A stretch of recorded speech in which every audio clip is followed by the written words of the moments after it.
Sosok yang satu ini berhasil menyulap tanah kelahirannya dari yang semula tandus dan terbelakang menjadi hijau dan maju. Ia juga selalu membuka pintu rumahnya bagi warga yang ingin datang berkeluh kesah dan ia pun langsung menyelesaikan masalah mereka saat itu juga. Satu-satunya bupati di Indonesia yang bergelar profesor ini juga menjuluki dirinya seorang pemulung intelektual. Siapakah dia? Simak Satu Indonesia.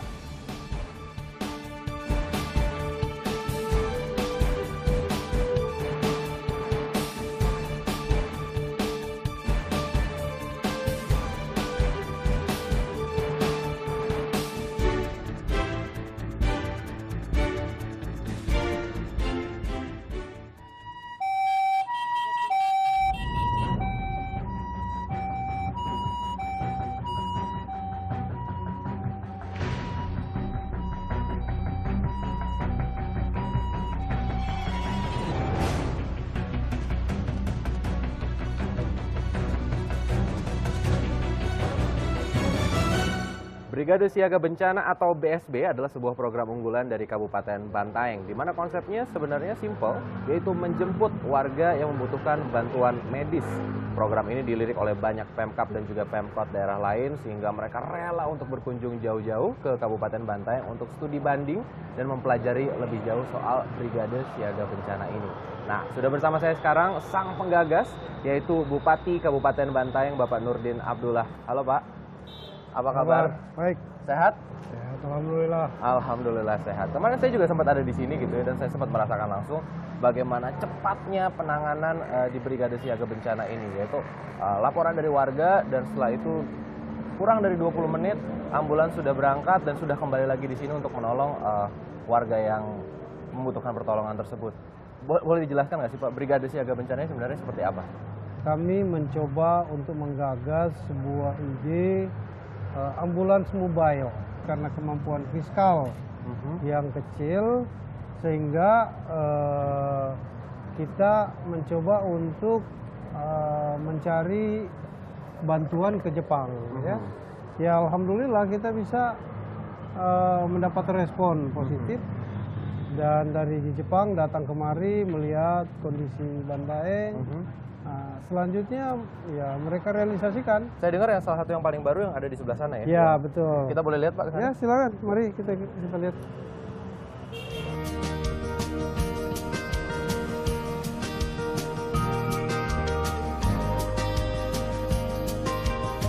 Selamat datang di Bantaeng, sebuah kabupaten di pesisir Sulawesi Selatan yang berjarak sekitar 3 jam dari ibu kota Provinsi Makassar.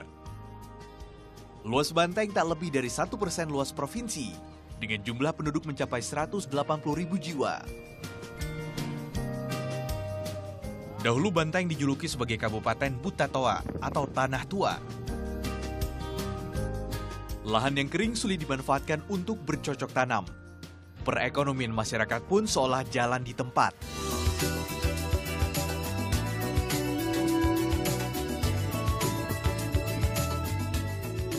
Kini, wajah Bantaeng sudah berubah. Tanah dibuat gembur dengan memanfaatkan aliran air dari bendungan. Padahal semula hanya dibuat untuk mengatasi banjir di Bantaeng. Adalah Nurdin Abdullah, seorang pengusaha sekaligus guru besar kehutanan Universitas Hasanuddin yang memotori perubahan di Bantaeng. Sebagai keturunan Raja Bantaeng, pria kelahiran Parepare, Sulawesi Selatan tahun 1963 ini dipinang langsung oleh warga untuk menjadi pemimpin. Awalnya memang tidak setuju karena merasa apa sih yang kita cari ya, usaha kami banyak dan sudah tenang hidup. Tapi setelah melihat kabupaten yang memang butuh perubahan dan saya merasa Bapak mampu untuk bisa merubah kabupaten itu menjadi lebih baik, akhirnya saya kasih pengertian kepada anak-anak dan bismillah.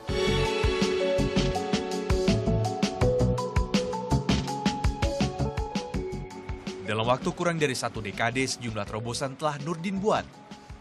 Mulai dari pelayanan kesehatan cepat tanggap atau dikenal dengan Brigade Siaga Bencana BSB, pembangunan rumah sakit berstandar internasional, persiapan aset sumber daya manusia berkualitas lewat pendidikan gratis, hingga mewujudkan The New Bantaeng sebagai kawasan industri masa depan terkemuka di dunia. Alhasil beragam penghargaan pun diberikan kepadanya. Termasuk Adipura yang diperoleh 5 kali berturut-turut sejak tahun 2009. Segudang prestasi yang diperoleh selama 2 periode menjadi pejabat daerah tak mengubah kepribadian Nurdin. Di mata anak-anaknya, Nurdin tetap seorang ayah yang humoris, namun tegas. Salah satu contohnya itu, kalau lagi kumpul keluarga, Papa suka sepupu-sepupu itu dikumpulin. Terus yang paling punya pacar paling banyak, itu dapat duit. Dikasih duit sama Papa, dapat jajan. Nah, itu lucu ya, itu nggak bakal saya lupain. Bagi Nurdin menjadi pemimpin bukan untuk memenuhi hasrat berkuasa, melainkan untuk menjadi pelayan rakyat. Tak perlu menebar banyak janji surga. Lebih baik bekerja keras, memberikan bukti nyata. Halo dok. Ya, Iya, ini apa yang membuat ambulans ini berbeda dengan yang lain? ya, mobil yang kami miliki sekelas ICU mini. Sekelas ICU mini ya? Oke. Kami bisa melakukan operasi minor di dalam. Bisa operasi minor. Kita boleh lihat ke dalam? Boleh, silakan. Silakan Pak. Oke, ini dia ambulans yang sudah menolong banyak sekali jiwa warga Kabupaten Bantaeng nih ya Pak ya. Ya, alhamdulillah. Tapi selama beroperasi selama ini gitu, ada nggak sih kendala-kendala yang dihadapi di awal? Jadi memang masyarakat belum terbiasa ya. Dan kadang kita kurang mensyukuri lah ya. Jadi kadang ambulans itu keliling jemput pasien, ya kadang juga ada yang jahil gitu ya. Jahilnya seperti apa tuh? Ya melemparin, ya lempar batu. Ya. Batu? Iya awal-awal. Tapi kita sih nggak ada inilah. Pokoknya kita tetap harus jalan terus karena pelayanan ini dirasakan betul manfaatnya oleh masyarakat. Jadi total sudah berapa tahun melayani warga Kabupaten Bantaeng? Ini seluruh ambulans ini? Sejak 2009 ya. Dari Sejak 2009 ya? Kita mulai dari 2 ambulans, sekarang udah 8 ya. Sudah 8. Nah, bahkan sekarang kita lagi bangun station lagi di puncak-puncak gunung. Supaya akses melayani itu bisa lebih cepat. Oke, seluruh ambulans ini kan adalah bantuan Ya. dari Jepang. Bapak nggak takut tuh ketika meminta hibah dari sana atau meminta bantuan dari sana, nanti ada pihak-pihak yang mungkin menginginkan sesuatu? Ya enggak, karena niatnya baik kan. Dan saya kira Jepang juga menyumbang secara ikhlas. Dan saya kira saya kebetulan alumni Jepang. Jadi pemerintah Jepang dan masyarakat Jepang memberikan perhatian yang besar terhadap kehadiran saya di Kabupaten Bantaeng. Nah, yang pasti mereka tidak ingin saya gagal. Kembali lagi soal ambulans ini gitu ya. Saya penasaran dengan fitur-fiturnya yang ada di sini. Tadi sempat disebutkan sama dokter bahwa ini adalah ICU mini gitu. Ya, Apa aja sih Pak yang dimiliki di sini? iya yang pasti protap dari ambulans ini ketika pasien udah di atas, itu drivernya nggak boleh ngebut. Oke. Ya. Karena di atas ada dokter, ada perawat, ditambah lagi peralatan hampir semuanya lengkap. Ya. Jadi sesungguhnya sama dengan kalau mereka udah tiba di rumah sakit. Berarti tanpa perlu tiba di rumah sakit pun sebenarnya Iya, bisa diselesaikan di sini ya? udah bisa di ini, apalagi kalau rujukan ya, ada rasa aman lah bagi pasien. Oke. Jadi kapan saja dibutuhkan, ya itu telepon 113, ambulans, perawat dan dokternya itu berangkat ke rumah. Boleh tahu nggak sih Pak kisaran gajinya dari para dokter di sini? Iya, dokter-dokter kita rata-rata mendapatkan kurang lebih 8 juta insentif ya. Insentif ya? itu. Ya.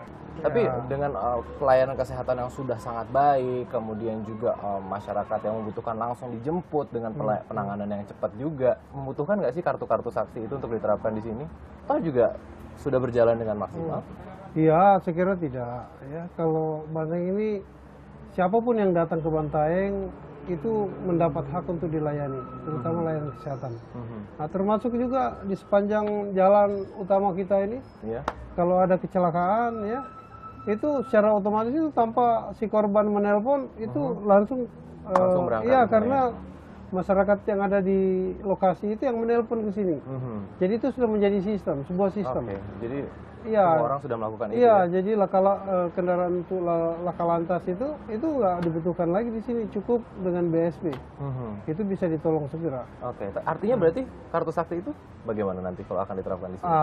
Itu kalau itu sih mungkin digunakan untuk rujukan ya, ataukah ada penyakit-penyakit berat, itu bisa digunakan untuk rawat inap ya. Kalau ini kan sifatnya darurat, orang tuanya tidak tanggung jawab. Oke. Jadi baru lahir, disimpan di ujung pelabuhan dalam dos, dan itu sudah penuh dengan semut ya.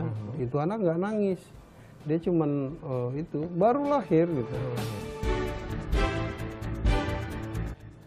Saat ini kita sudah berada di kediaman pribadi dari Bupati Bantaeng, Bapak Nurdin Abdullah. Pak, tadi waktu masuk ke sini di depan, saya melihat ada satu tulisan yang ditempel di pagar yang itu berisikan jadwal Bapak setiap hari. Salah satunya di situ tertulis kalau Bapak rutin menemui warga setiap hari Selasa sampai dengan hari Jumat. Itu selalu seperti itu, Pak? Ya, sebenarnya sih itu kita udah bikin sejak masuk periode kedua saya. Periode pertama itu nggak ada jadwal, nggak ada aturan ya. Jadi kapan sejak itu 24 jam silakan.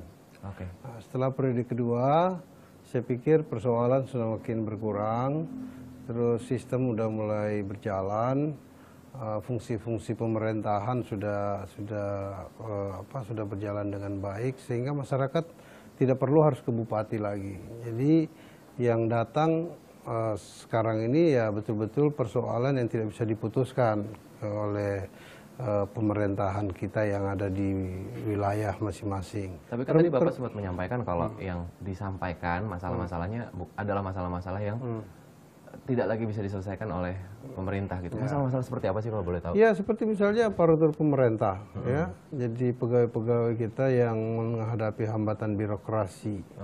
Kenaikan pangkat yang dipersulit ya.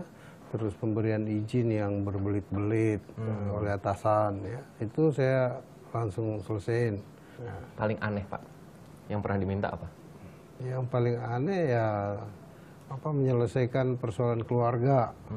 Misalnya dia ingin menikahkan anak ya, terus harus menjual sesuatu, ternyata pada hari hanya mereka punya milik belum bisa terjual, dan mereka besoknya harus menyelesaikan ya. Itu Bapak kasih juga? Ya harus kita bantu ya, harus kita bantu. Karena bagaimanapun juga mau kemana lagi. Ya, dan itu juga saya kira malunya masyarakat itu malu kita juga kan.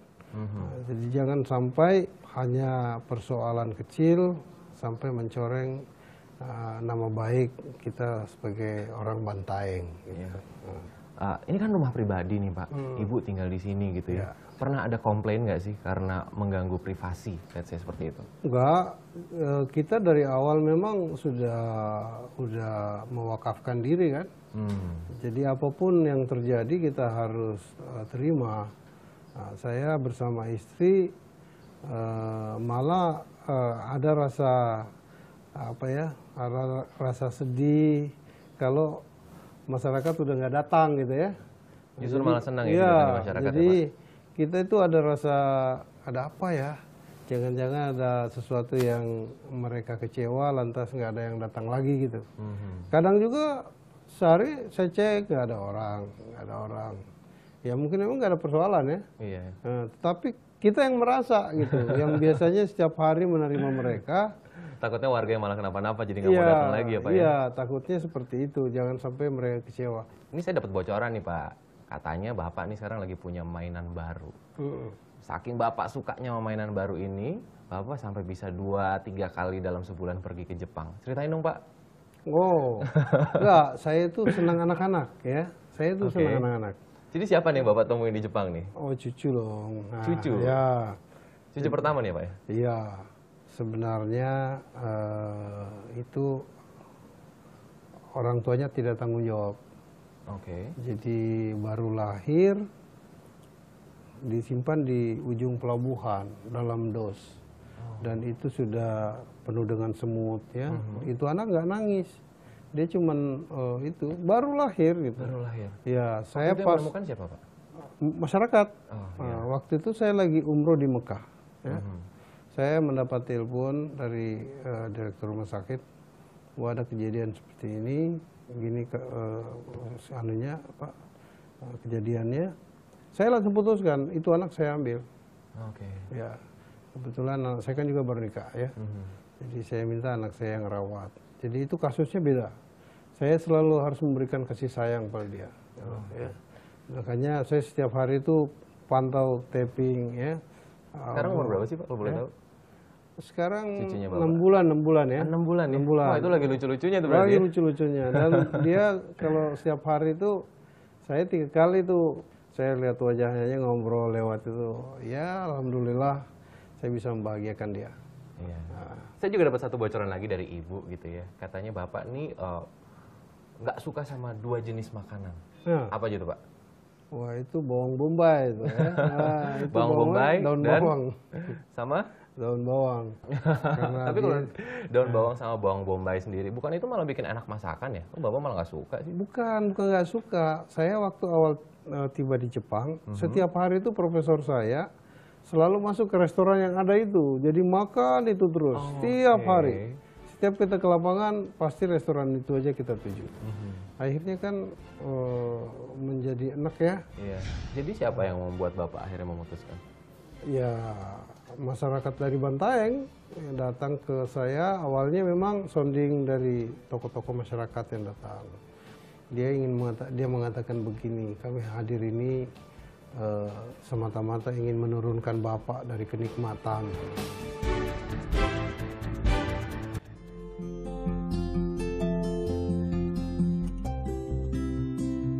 Kita merasa masyarakat Bantaeng luar biasa mengalami perkembangan selama Bupati yang sekarang ini, Mbak. Masalah pekerjaan ya meningkat pesat, terutama bangunan-bangunan sekarang sudah banyak yang dibangun. Sekarang sudah banyak tempat-tempat wisata yang bisa didatangi baik itu di kota maupun di desanya. Bantaeng sekarang lebih bersih, lebih hijau ya. Penghijauan sekarang bangunannya juga lebih canggih lah dari yang dulu. Pak, jauh sebelum Pak Jokowi mempopulerkan belusukan, Bapak dari dulu di periode pertama 2008 sudah melakukan itu, turun ke masyarakat, mendengar langsung masalah, langsung memberikan solusi. Kalau menurut Bapak sendiri, seberapa efektif sih sebenarnya belusukan ini untuk menyelesaikan permasalahan? Saya mimpin perusahaan, boleh dikata hampir sampai detik ini 18 tahun saya bangun ya. Tidak ada gejolak di tengah-tengah masyarakat. Jadi kerja saya itu belusukannya ke bawah, ke factory-factory. Setelah itu saya ngunjungin masyarakat ya di sekitar. Ya minimal harapan-harapan mereka dengan hadirnya perusahaan kami di situ ya, untuk menghindari miskomunikasi. Jangan sampai mereka dimasukin orang-orang yang tidak tanggung jawab. Saya juga mendengar kalau Bapak memecahkan masalah banjir yang ada di Bantaeng ini juga awalnya dari belusukan katanya, Pak ya? Iya, saya kalau hujan nggak tinggal di rumah, itu malam, siang, itu saya selalu jalan melihat ini sumber-sumber air dari mana sih? Oke. Ternyata ini sederhana ini barang. Apa tuh? Ya artinya kemampuan drainase kita itu lebih kecil dibanding arus air yang datang dari hulu ya. Jadi apa Akhirnya yang Bapak buat waktu itu? saya bikin cek dam. Cek dam bukan cek dam untuk pengendali untuk menampung air, tetapi pengendali banjir. Nah, bagaimana caranya air yang dari 8 titik ini yang setiap tahun menyusahkan masyarakat Bantaeng bisa menjadi sebuah keberkahan. Bapak kan bisa dibilang juga selama ini sebelum menjadi bupati hidup Bapak udah enak gitu kan. Bapak seorang guru besar, kemudian juga pernah menjadi direktur di 4 perusahaan Jepang. Kenapa sih akhirnya Bapak memutuskan untuk terjun ke politik praktis menjadi pelayan masyarakat seperti saat ini? Awalnya memang ya dengan berat hati ya. Ya sama sekali saya tidak ada niat ya, tidak ada niat. Yang kedua kepengen pun tidak ya. Jadi siapa yang membuat Bapak akhirnya memutuskan? Ya masyarakat dari Bantaeng yang datang ke saya awalnya memang sounding dari tokoh-tokoh masyarakat yang datang. Terus kerukunan keluarga Bantaeng datang. Terus terakhir para ulama datang ke saya. Itu lebih menggerakkan hati saya lagi. Dia mengatakan begini, kami hadir ini semata-mata ingin menurunkan Bapak dari kenikmatan. Itu kan dari kenikmatan. Ya, itu kan menyentuh banget ya. Ya, artinya dia paham bahwa mengundang saya ke Bantaeng itu pasti harus kerja keras ya, dan harus meninggalkan kenikmatan yang selama ini kita rasakan ya. Nah, satu lagi yang juga menjadi proyek besarnya Kabupaten Bantaeng ini adalah Bantaeng Industrial Park yang katanya nih Pak nanti akan menjadi Singapuranya Indonesia. Boleh diceritain nggak sih Pak?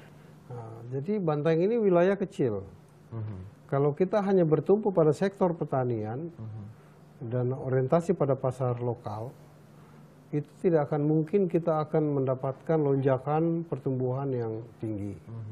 Jadi sekarang Kabupaten Bantaeng ini kebetulan terbagi dalam 8 kecamatan.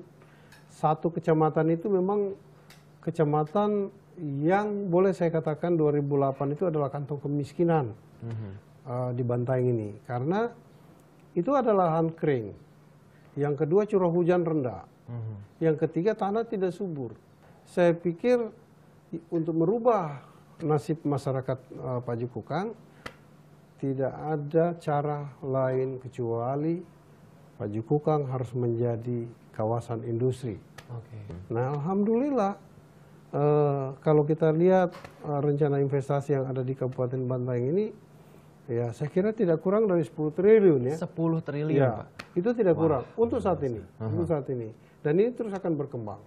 Ya, dari 3.000 hektar yang kita siapin untuk kawasan industri, 1.000 hektar kita sudah keluarkan izin lokasi. Nah, Bapak juga selama 2 periode ini menjadi bupati, ketika itu menjadi calon bupati yang non partai. Ya. Pak karena takut nanti akan ada kepentingan atau takut Enggak. setoran atau enggak, apa? Enggak. Jadi kita kerja profesional kok. Yang awal saja tidak ada itu, tidak ada partai-partai yang merepotkan saya, enggak. Sama sekali tidak. Tapi silaturahmi tetap kita bangun ya. Siapa untuk kerja lebih tinggi? Menjadi Sulsel 1 mungkin atau ya, RI 1? Mengalir saja lah. Saya selalu kembalikan kepada Yang Maha Kuasa ya, apa yang terbaik buat saya ya. Dan kembalikan pada rakyat. Baik, berarti kita akan tunggu gebrakan selanjutnya dari Bapak ya. Demikian perbincangan kami dengan Bupati Bantaeng Bapak Nurdin Abdullah. Satu Indonesia akan kembali dengan perbincangan menarik lainnya dengan tokoh-tokoh yang tidak kalah inspiratif. Saya Taufik Effendi, terima kasih dan sampai jumpa.